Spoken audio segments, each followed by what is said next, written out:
The reading is taken from Matthew 16, verses 21 to 28.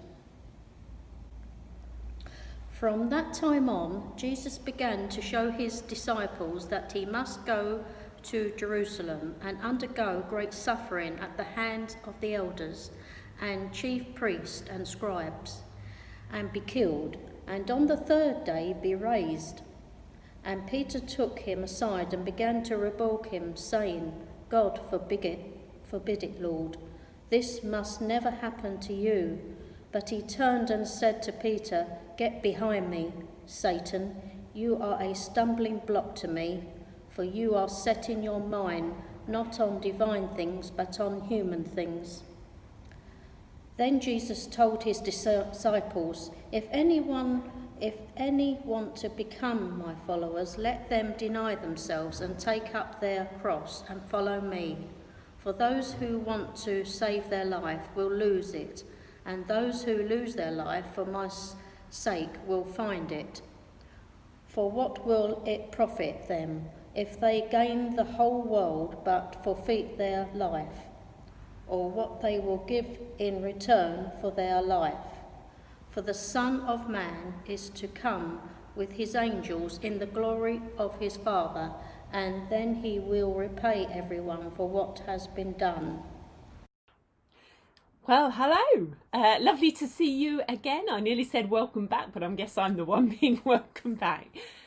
We've been away for a few weeks, for those of you that don't know, and because of the rules, we're now having to quarantine here in the vicarage. So, goodness me, it's like lockdown all over again, although clearly not quite so tricky.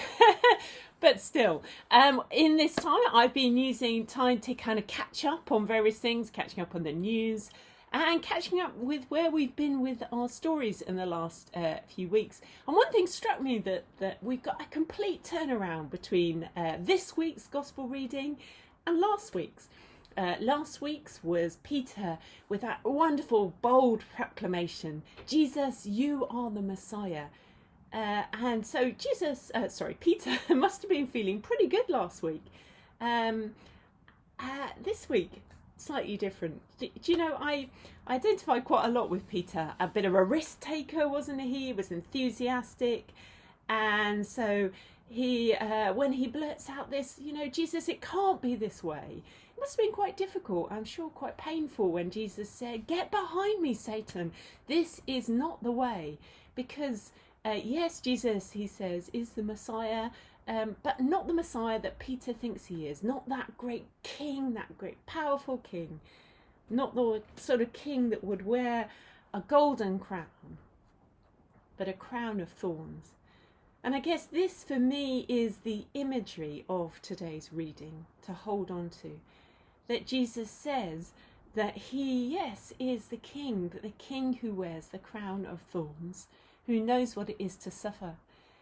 And I'm sure Peter, goodness, done that twice now. Peter must have found that really difficult because he was after, no doubt, a strong king. And it makes me think about that and think, how often am I after a strong Messiah, a strong king who'll just come in and make everything better?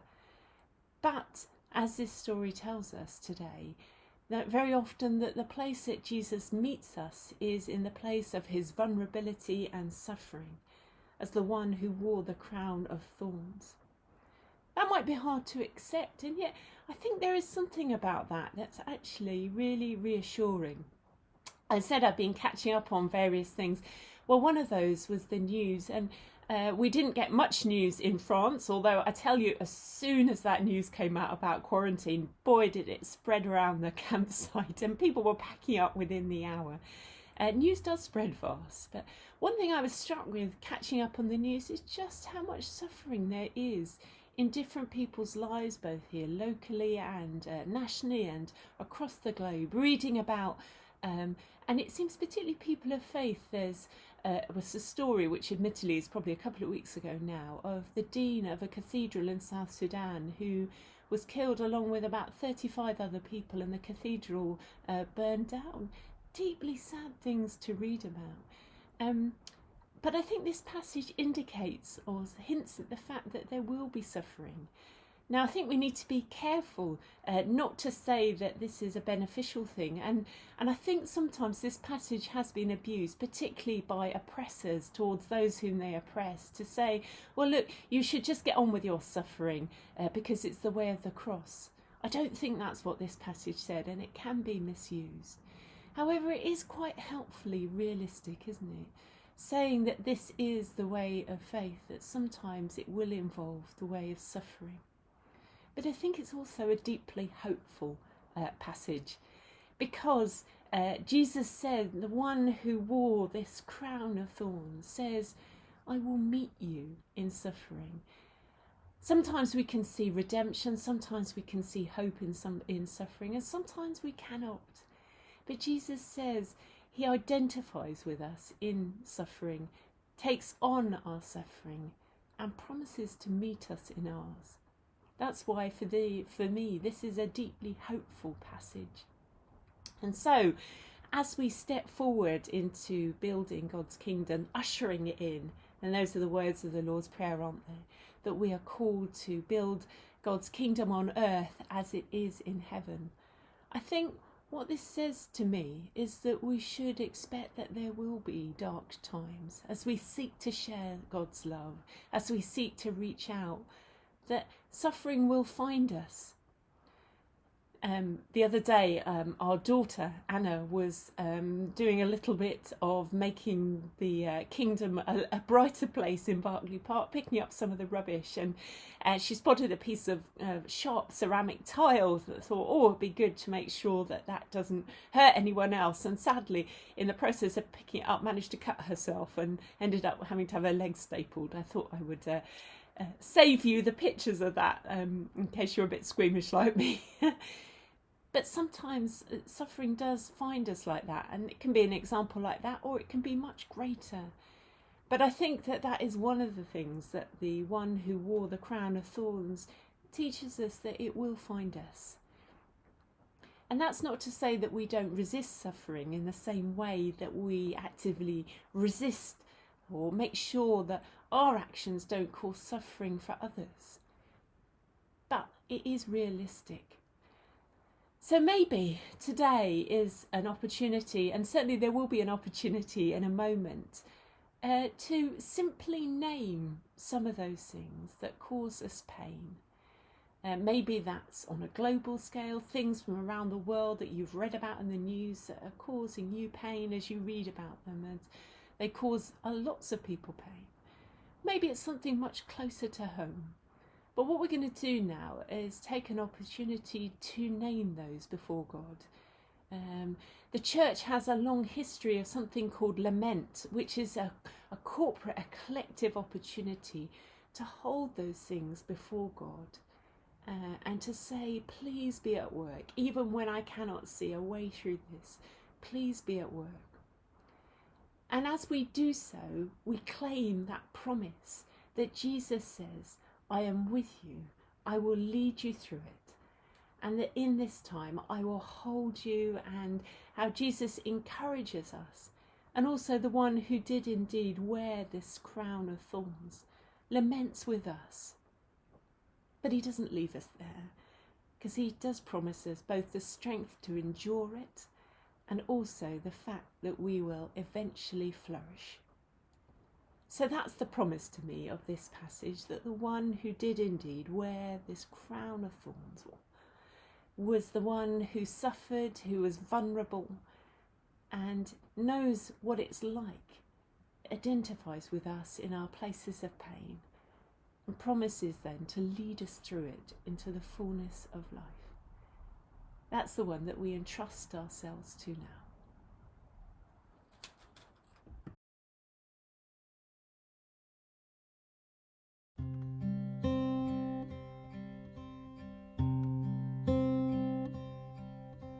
Savior God, I cry to you with tears both night and day. Turn your ear towards me, Lord, and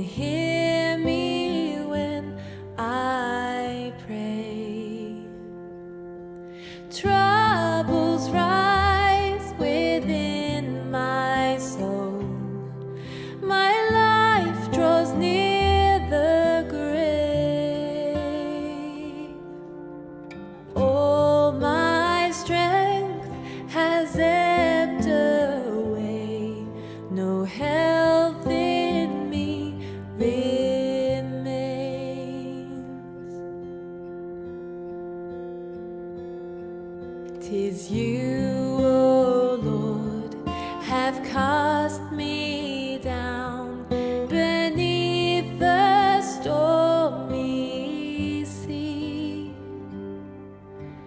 I cry out, but none shall hear. My eyes are dim with grief. What gain if I should fade and die? Can shadows bring you praise? Who can know your faithfulness when they lie in the grave?